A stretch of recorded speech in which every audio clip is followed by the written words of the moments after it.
Assalamualaikum warahmatullahi wabarakatuh. Perkenalkan, nama saya Fani Siristagari, NIM 234820168 dari kelas 4B Farmasi. Di sini saya akan menjelaskan tugas mengenai teknologi bahan alam, yang mana materinya pemilihan bahan alam, penyiapan bahan alam, serta ekstraksi bahan alam. Pemilihan bahan alam tujuannya untuk mendapatkan bahan baku yang paling baik, dilihat dari segi penampilan, kandungan gizinya, serta keamanannya untuk dikonsumsi. Contoh penerapan yaitu memilih kacang tanah atau tempe sebagai bahan utama. Dilakukan pengecekan terhadap kondisi fisiknya seperti tidak berjamur, tidak berbau, dan teksturnya masih baik. Kriteria penilaian bahan yang dimana beberapa hal tersebut diperhatikan: warna, aroma, tekstur, kadar air, dan kandungan gizinya. Hal-hal yang mempengaruhi kandungan bahan alam, kandungan zat aktif dan gizi dalam tanaman bisa berbeda-beda tergantung musim panen, jumlah cahaya matahari, cara petani memanen dan menyimpan bahan setelah dipanen.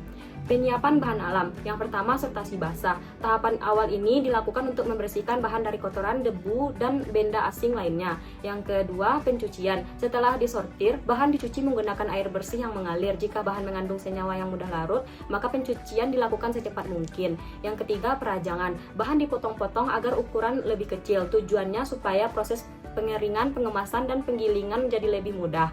Yang keempat, pengeringan. Pengeringan bisa dilakukan dengan berbagai metode seperti dijemur di bawah matahari, dikeringkan dengan angin, bahkan menggunakan oven dan microwave. Yang kelima, pengecilan ukuran. Bahan dikeringkan, kemudian dihancurkan atau dipotong menjadi bagian-bagian kecil menggunakan alat seperti gunting, pisau, bahkan blender. Yang keenam, sortasi kering. Setelah bahan dikeringkan dan diperkecil, dilakukan penyortiran ulang untuk membuang bagian yang tidak diinginkan atau yang kualitasnya kurang baik.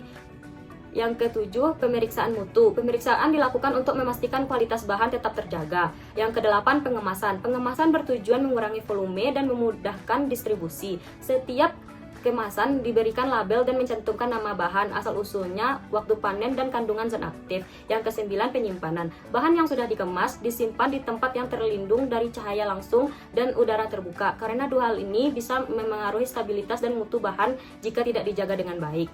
Ekstraksi bahan alam. Ekstraksi adalah proses untuk mengambil senyawa aktif atau zat bermanfaat dari bahan alam seperti tumbuhan atau hewan dengan menggunakan pelarut tertentu. Jenis-jenis ekstraksi yaitu ekstraksi padat, ekstraksi cair, dan ekstraksi modern. Prinsip kerja ekstraksi: yang pertama, pelarut merusak dinding sel bahan alam agar senyawa bisa keluar. Yang kedua, senyawa aktif larut ke dalam pelarut. Yang ketiga, campuran pelarut dan senyawa dipisahkan dari bahan aslinya. Metode ekstraksi yang umum digunakan: A. Maserasi atau perendaman. Bahan direndam dalam pelarut di suhu ruangan. Waktu ekstraksi cukup lama, metode sederhana dan banyak dipakai. B. Perkolasi. Pelarut mengalir terus-menerus melalui bahan dalam alat khusus. Lebih cocok untuk bahan yang sudah kering, prosesnya berkelanjutan dan efisien. C. Reflux. 1. Bahan dipanaskan bersama pelarut, lalu uap pelarut didinginkan agar bisa dipakai lagi. 2. Cocok untuk pelarut yang mudah menguap. 3. Bisa mempercepat ekstraksi. D. Sokletasi. Ekstraksi otomatis yang berlangsung terus-menerus. Pelarut mendidih, menguap, lalu kembali ke bahan secara berulang. Sangat cocok untuk bahan kering dan ekstraksi maksimal. Metode ekstraksi modern. A. Ultrasonik. Menggunakan gelombang suara untuk mempercepat ekstraksi. Efektif pada suhu rendah dan hemat pelarut. B. Microwave. Menggunakan panas dari gelombang microwave. Cepat, efisien, dan mengurangi kerusakan senyawa aktif. C. Supercritical fluid atau biasa disebut CO2 tekanan tinggi. Menggunakan karbon dioksida bertekanan tinggi sebagai pelarut. Sangat efektif, sangat selektif, dan ramah lingkungan, tapi butuh alat khusus. Pemilihan pelarut. Pemilihan pelarut tergantung pada jenis senyawa yang ingin diambil, polaritasnya. Hal lain yang juga dipertimbangkan: keamanan penggunaan, titik didih, harga pelarut, contoh pelarut, air, etanol, metanol, etil asetat. Ekstraksi lanjutan dan evaporasi. A.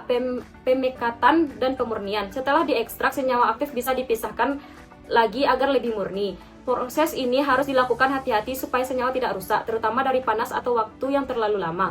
Evaporasi, penguapan pelarut. Tahap ini untuk menghilangkan pelarut dari ekstrak. Hasil akhirnya berupa cairan kental atau ekstrak kering. Alat yang biasa digunakan rotary evaporator atau evaporator vakum. Baiklah, sekian dari materi yang bisa saya sampaikan. Maaf kalau ada kekurangan. Terima kasih. Assalamualaikum warahmatullahi wabarakatuh.